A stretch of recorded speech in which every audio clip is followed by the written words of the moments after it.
حياكم الله ورمضان كريم عليكم متابعينا متابعي إذاعة الكوت اف ام، وحلقة أولى من برنامجنا الرمضاني أهل الخير الموسم الخامس. اليوم ويانا عائلة أم عباس، أكيد مثل ما عودناكم في كل حلقة وفي كل عام من رمضان تكون حلقة مميزة ومختلفة، خليكم ويانا.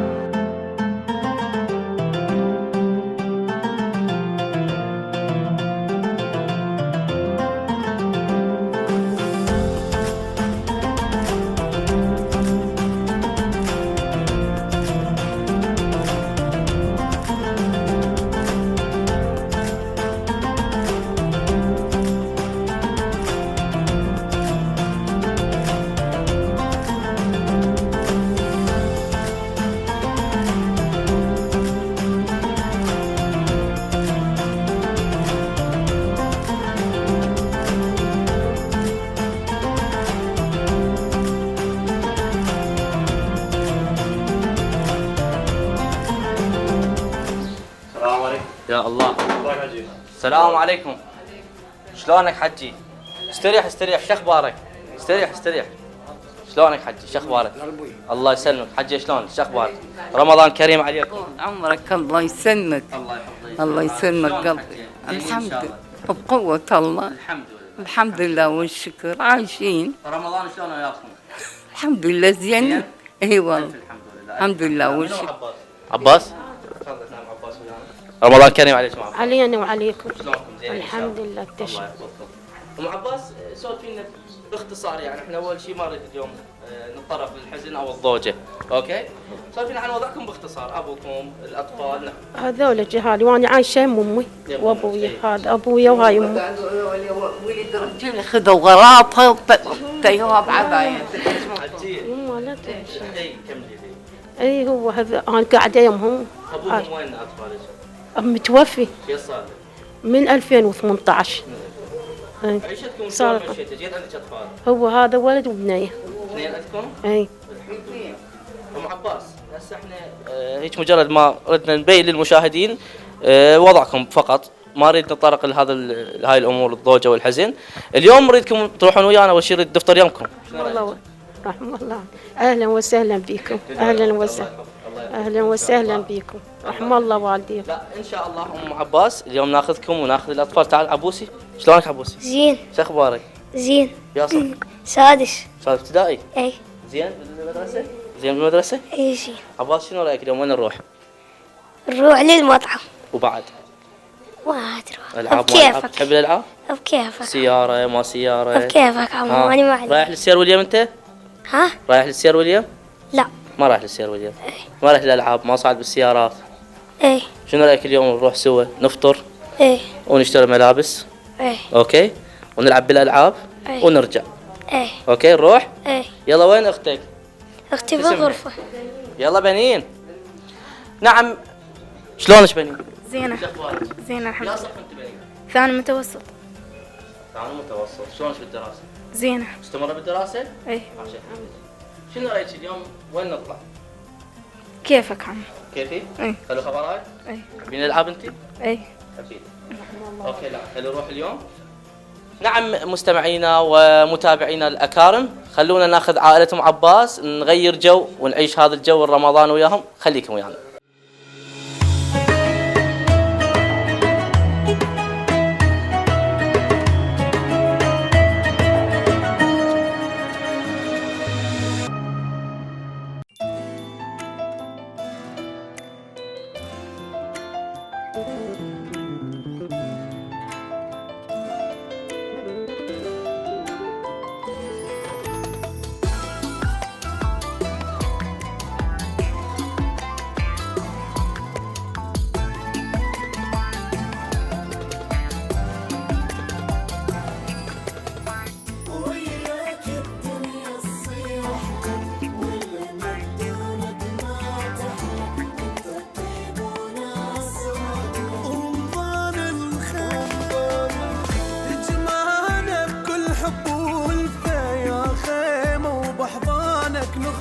ننتظرك كل عام بلهفة رمضان الخير، يا شمعة هلالك نورنا رب العالم بيك تكرمنا بالود وبالخير تلمنا رمضان الخير.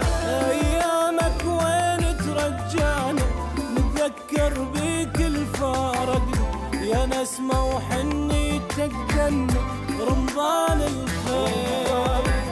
يا شهر الطعام نورنا فرحانين بجيتك كله أيام الخير تذكرنا رمضان الخير.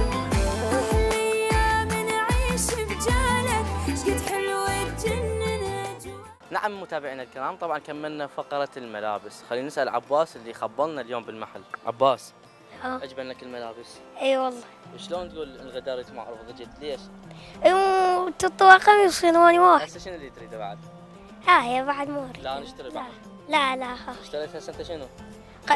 تيشيرت وقميص وبنطلون. وبنطلون. وانت بنين؟ اشتريت قاطع. عجبك القط؟ اي عم. متأكدة؟ اي عم. عجبك الثاني لا يعني؟ كشمال. شو رد الثاني؟ كيشوف. قميص. ناخذ قميص ونروح؟ اي.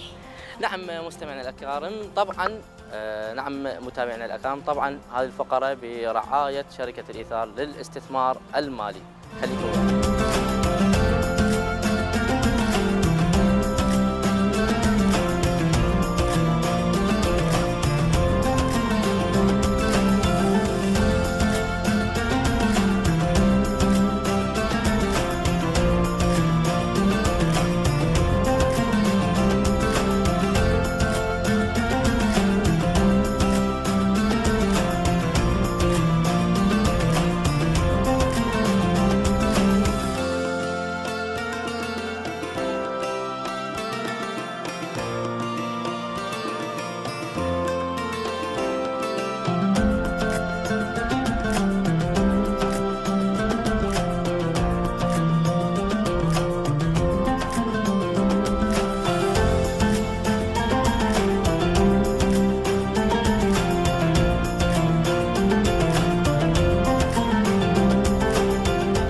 نعم متابعينا الكرام، طبعا وصلنا وياكم وانا وعباس الى فقره تجهيز الطعام من مطعم الرسول، فخليكم ويانا.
حياكم الله متابعينا الاعزاء من جديد، ورمضان كريم عليكم ان شاء الله.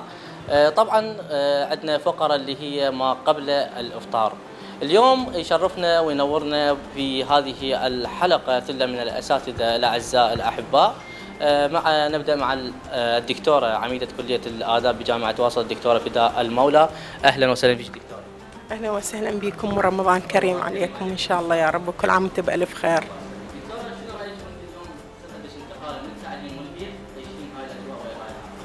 والله بصراحة أنتم أول ما وجهتوا لي الدعوة يعني كنت مسرورة جدا أن ألتقي بهاي الوجوه الخيرة، وإن شاء الله يعني تكون فعلا انتقالة يعني خارج أجواء الجامعة والأكاديمية، تكون أجواء شبيهة بالمنزل يعني وكأنه عايشين ويا عائلتنا. أكيد أكيد طبعا، وأتشرف.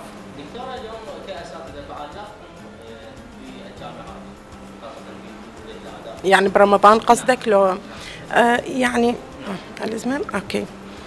طبعا رمضان لا يختلف عن بقية الأشهر. نحاول نكون يعني طبيعيين، نشاطاتنا متميزة تكون دائما بها جنبة شوية، خلينا نقول تدخل على الدين الإسلامي شوية، يعني شغلات مثلا نحث بها على اتباع عاداتنا وتقاليدنا كمجتمع إسلامي، نحث طلابنا على التعاون، الأعمال التطوعية، وراح تكون أكثر يعني على اعتبار أنه شهر مقدس، شهر رمضان المبارك، أنه نزيد بالأعمال التطوعية.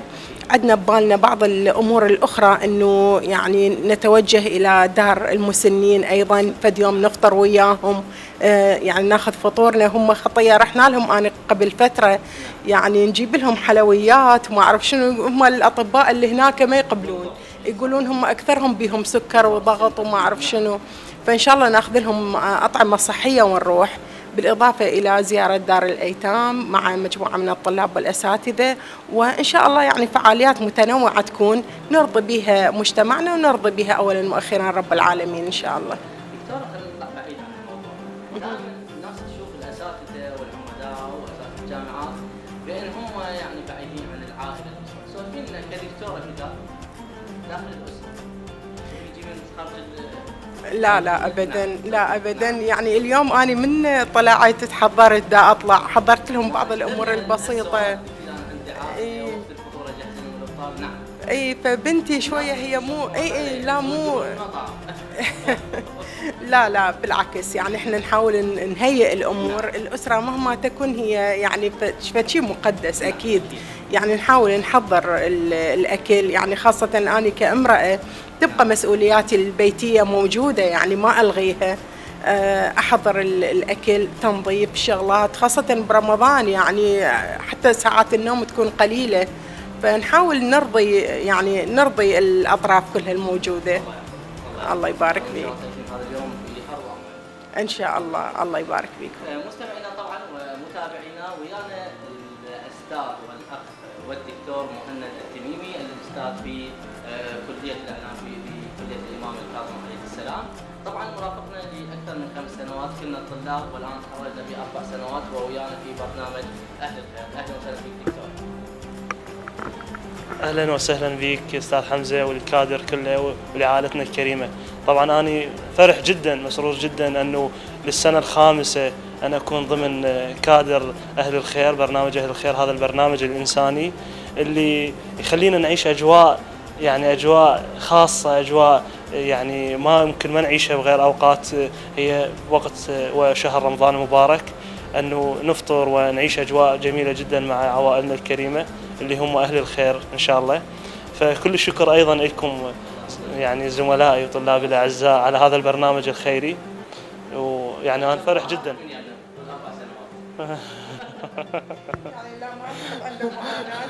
معاناة كثيرة. من يردون شغلة يظلوا يلحون، مثلا عندهم برنامج، عندهم فكرة، يعني يراسلوننا على كل مواقع التواصل الاجتماعي. يعني مثلا دكتورة البارحة، يعني هو طبعا يعني استاذ حمزة يعيش فترة، يعني هاي قبل البرنامج يعيش فترة قلق يعني مو طبيعي، فانا شو اسوي البارحة؟ دز لي رسالة، يدز رسائل، قال لي دكتور الغي الكتب من يدري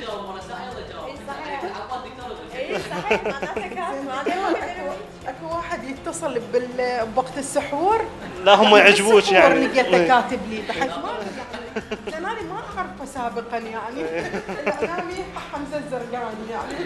لا هم يعجبوش يعني بهاي الأمور، يعني ما عندهم وقت محدد.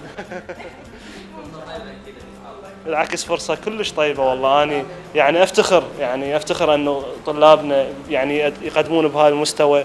وأنا صراحة يعني عندي كلمة أحب يعني أقولها وهم حاكيها للطلاب، يعني أقول لهم الأستاذ الجامعي يشترك مع الأب ممكن بقضية، ممكن تتفق وياي الدكتورة، أنه الأستاذ يتمنى ويفرح من يشوف الطالب مالته وصل إلى مراحل متقدمة، وممكن حتى إذا يعني تغلب عليه فد موضوع أو فد شيء، يعني من يفرح من يشوف مثلا يدخل الدائرة، يشوف مثلا الطالب مالته يعني متسنم منصب معين، أو يوصل مثلا بدرجة علمية، أو يوصل بمنصب وهكذا، وحتى إذا كان عمل مهني. كذلك الأب يفرح من يشوف، فما أعرف أنا أحس هذا الشعور يعني شعور أبوي يعني. الشعور موجود، يعني كلش نفرح من نشوف أولادنا الطلاب تخرجوا وبدأوا يعني ياخذون مناصبهم وأماكنهم في الكثير من دوائر الدولة بالمجتمع، فهذا فد شيء يعني يثير بينا الفخر والسرور. أي والله يعني أنتم الطلاب أيضا. أي بالعكس يعني نفرح بكم ونتمنى لكم كل الخير دائما إن شاء الله. وأيضا متابعينا الأعزاء، ويانا أحد رواد السياسيين الطاقم العالي اللي بصراحة جاهد اجتهاد خاص ويانا في سبيل إتمام هذا برنامج أهل الخير، الأخت صبيحة. أهلا وسهلا بك صبيحة. اهلا وسهلا بك، شرفتونا والله. يعني انا صراحه لما اتصلت بي وقلت لي على مود هذا البرنامج صراحه يعني كلش فرحت بوقتها. يعني شيء كلش حلو انه يعني تنضم لهيك، يعني انتم تدرون انتم اصلا اصدقائي وياي بالكليه كنتوا لحد هسه يعني ورا ما تخرجتوا هاي، واني دائما تدرون اني مع انه اختصاصي يعني لغه عربيه بس كلها عبالها اني اعلام، انا عايشه ويا الاعلام يعني كلها عبالهم اني اعلاميه. احب هاي البرامج، احب والله اشوف هاي الوجوه الطيبه، شرفتونا والله. ويعني لا تتدلل لا تتدلل والله. الشكر للاستاذ علي سريع المدير مال المول، هو لما قلت له ابد ما رفض وبالعكس فرح كلش هوايه وقال لا تتدلل تتدلل والله. ايضا اليوم الاخ العزيز ابو هدى اللي مشاركنا طول 5 سنوات في ارفادنا بالعوائل ومتابعه عوائلنا واعداد العوائل المستحقه فعلا يعني بهذا البرنامج. ابو هدى اهلا وسهلا بك ورمضان كريم عليك ان شاء الله. السلام عليكم، رمضان كريم عليكم جميعا ان شاء الله. اولا نحمد الله ونشكره ان يوفقنا لهاي الخدمه، عوائلنا واللقاء ويا وجوه الكريمه. انزين، وهذا واحد من خدمتنا لعوائلنا انزين في المؤسسه، مؤسسه سعاده بالاعطاء الخيريه فرع واسط. فخصوصا برمضان عندنا برنامج خاص خصوص انزين العاملين عليه، صارنا منذ 10 سنوات على هذا العمل. واحده من خدماتنا انزين هو مشاركه وياكم بتوفير العوائل لكم، والحمد لله. الله يحفظكم ويوفقكم. التوفيق ان شاء الله. الله يحفظكم، شكرا جزيلا. وايضا اليوم العائله اللي الكل سعداء بوجودهم ويانا، عائله ام عباس. ام عباس شلونك؟ رمضان كريم عليك. الله يحفظكم. ام عباس احنا قدر الامكان اول شيء شنو رايك بالاساتذه؟ الله يحفظكم. مثل ما عرفناكم على الدكتوره والدكتور والاخوه الاعزاء، ايضا عائله ام عباس اللي متكونه من عباس وبنين. ام عباس سولفينا عن وضعكم. وضعنا نعم. عايشين يمهم. نعم، يم اهلك؟ اي يمهم. نعم. ابوكم متوفي ذكرتي؟ اي متوفي. نعم. من 2013. نعم. ام عباس اكيد يعني بعد ما توفى، قرب المايك ام عباس، لا قربي عليه، بعد ما توفى ابو عباس الله يرحمه اكيد صار عليك مسؤوليه مضاعفه، واحنا نشوف ما شاء الله عباس واصل مرحله السادس وبنين واصله الثاني. شلون هاي الجهود يعني صارت عندك مثل ما يقول وقدرت توصليهم؟ عايشين. نعم. والله يعطي ابو هدى. نعم. المؤسسه والخيرين خيرين. رساله اريد تبعثيها لاي ام لا سامح الله اليوم اذا الاب ما موجود، هاي ان تنتهي الحياه تقعد وتسكت، الاطفال بعد تبطلهم من المدرسه لو شنو؟ لازم يداومون ويكملون دراسه. هذا ابني يريد يصير دكتور. احسن. نعم. نعم. هاي بنتي تريد تصير مدرسه. حلو. ان شاء الله. وانت وياهم على طول ان شاء الله. انا معلمه. معلمه؟ اي. اي. ما متعينه. اي. الله يكون بعونك، الله يساعدك. ما تخلصت. الحمد لله، الحمد لله، فاكيد انت قاعده تساعديهم بهالامور. نعم. شفتي الوضع مالهم وابويا. نعم. ما قدرت صح. أتعين بعد. يعني الوحيده هسه معيله لهم، يعني هم اطفالك وهم امها وابوها دكتور والدكتوره موجودين يمها وتعبانين، ناس تعبانين. نعم. نعم. بنين شلونك؟ رمضان كريم. تساعدين امك بنين؟ اكيد تساعدك ام عباس؟ اي. ها شاطره يعني. اي شاطره بالبيت. من يساعدك بالمدرسه بالدراسه وهالامور؟ ما مساعدني. هي تقريك وكذا؟ عاشت ايدك. امنيتك يعني للمستقبل شو تصيرين؟ مدرسه. ليش حابه المدرسه؟ تدريس. ايش حبيت. انت حابته؟ احسنتي. شنو رايك ها؟ حلو، خوش سؤال. مدرسه مال شنو؟ رياضيات. رياضيات. خوش اختصاص صعب. اختصاص الكادر كله شارد من يمي. عبوسي شلونك عبوسي؟ زين. زين ان شاء الله. عجبتك الفرة من الظهر لحد الان؟ اي فرة والله، أو حتى احب انا اتقدم مع شو اسمه الكادر. كادرنا والاساتذه. اي واحب انا اشكرهم شكر جزيل حتى انهم يقدمون لنا ملابس وهسه راح يقدمون لنا الفطور. الله يحفظك. هم كلهم جايين على مودك عباس، اوكي، حتى يعيشون وياك هذا اليوم الحلو. اوكي عباس انت وكح مبين عليك. وكح مع عباس؟ وكح له عاقل. تساعد امك؟ أنا سادس ابتدائي. شنو أحلامك؟ أحلامي أصير عند دكتور. عاشت حلو. عاشت ايدك عبوس. عبوس اليوم شنو الالعاب اللي حابب تلعبهن؟ هيجي أشوفه. شفت جول وما شفت بعدين؟ لا شفت شوية. شفت هسه نكمل فطور؟ أيوة. انت صايم؟ أي صح. حافظ دعاء الافطار؟ أي. بطل بطل بطل بطل. الله يحفظكم ويوفقكم. نعم متابعينا الاعزاء، ان شاء الله نروح نحضر الافطار وراجع لكم.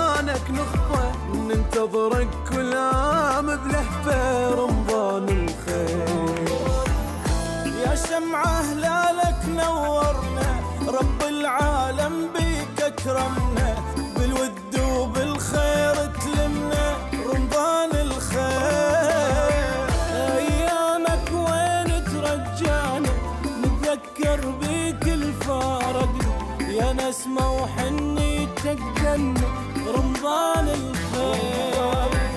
يا شهر الطعام نورنا، فرحانين بجيتك كله، أيام الخير تذكرنا رمضان الخير، أحلى أيام نعيش بجالك، شقد حلوة تجنن أجواك.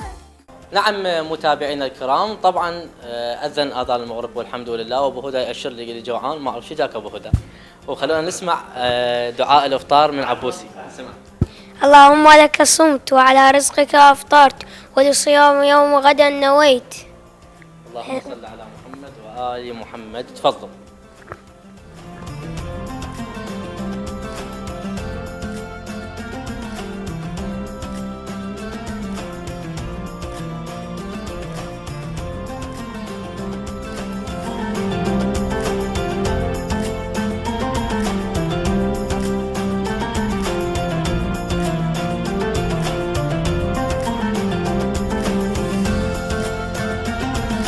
نعم متابعينا الأعزاء، الحمد لله أكملنا وجبة الإفطار برفقة عائلة أم عباس والأساتذة الأعزاء. خلونا نروح للفقرة ما قبل الأخيرة، الفقرة الترفيهية، خليكم ويانا.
متابعينا الكرام، وصلنا وياكم إلى الفقرة الأخيرة من حلقتنا لهذا اليوم من برنامج أهل الخير.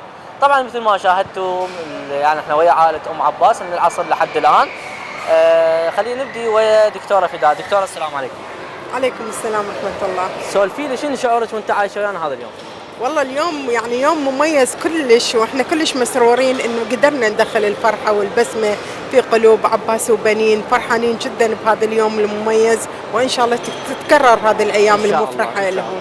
طلعت على الروتين العمل طبعا بالنسبة إلي فشي يعني جديد، وبالنسبة لهم يعني هو أهم شيء كانت هي خلق السعادة والبسمة على وجوههم، والحمد لله تحقق هذا الشيء. رسالة للمواطنين بهذا الشهر الفضيل. والله إن شاء الله أي واحد يقدر يسوي عمل خير ويفرح يتيم يفرح مسكين، فإن شاء الله تكتب في يعني حسناته إن شاء الله. ويعني هو هذا شهر الخير وشهر التعاون، شهر الأعمال التطوعية، وإن شاء الله كل اللي عندهم إمكانية يساعدون الناس الفقراء يدخلون الابتسامة والفرحة بقلوبهم. الحمد لله. طبعا نورتينا وشكرا لتلبية الدعوة. أنا أشكرك وبارك الله بيكم. الله يسلمك دكتورة. أم عباس شنو رأيك في اليوم؟ نشكركم وألف الشكر والجزيل للدكتورة والدكتور. تونستي؟ غيرتي جو؟ شلون شفتي الأطفال؟ أي فرحة وجهالي الحمد لله والشكر. تونستوا أم عباس؟ أي رحم الله والديك. بنونة شلون شفتي اليوم؟ والله حلو. غيرتي جو؟ اي فرحتي؟ اي والله فرحنا. الله يحفظكم. تعال عبوس الزمتك الزم. هسه انت سولف لي، تونست؟ والله اليوم جميل مو مثل باقي الأيام، لأن احنا وياكم ولعبنا ألعاب حلوة وكل شيء شفنا. أكثر لعبة عجبتك هنا شنو؟ أكثر لعبة عجبتني هاي المتاهة؟ المتاهة. هذا تبقى بيها تبقى للصبح مو؟ أي. قبل شوي نعست، ليش رجعت صحيت؟ لأن كان الجو ممل وهسه فرحتونا والله يفرحكم. الحمد لله الحمد لله. الله يحفظك ام عباس. ام عباس شنو ناقصكم بالبيت؟ هي فتي البلازمة ما عندنا للجهالي. طبعا احد الاخوه حيدر شاكر الوائلي متفضل ومشكور تبرع لكم ببلازمه وهديه بسيطه. رحم الله والديك. شباب البلازمه هاي البلازمه من الاخ حيدر رحم الله الوائلي. نعم رحم الله والديك. الله يحفظكم. ام عباس نعم مشكورين. ما اعرف دكتوره اكو هديه للعائله دكتوره؟ والله شيء بسيط انا نعم. جايبت لهم نعم. وياي، ما قدرت يعني ان تدري رمضان انا ضايقت في الوقت البارح حطيت الخبر. اي نعم. والله فالحمد لله ان شاء الله في شيء بسيط يكون لهم العباس. نشكرك عباس وهاي البنين. شكرا جزيلا دكتور. دكتورة رحم الله والديك. الله يحفظكم. ميزان حسنات ان شاء الله ام عباس اليوم ما ضايقناكم وغيرنا جو. والله غيرنا جو الحمد لله. الحمد لله الحمد لله. شكرا لحضوركم ام عباس، شكرا لحضوركم. اشكركم اشكركم. الله يحفظك. شكرا عباس. العفو. تعبناك. اي والله. تعبت؟ لا.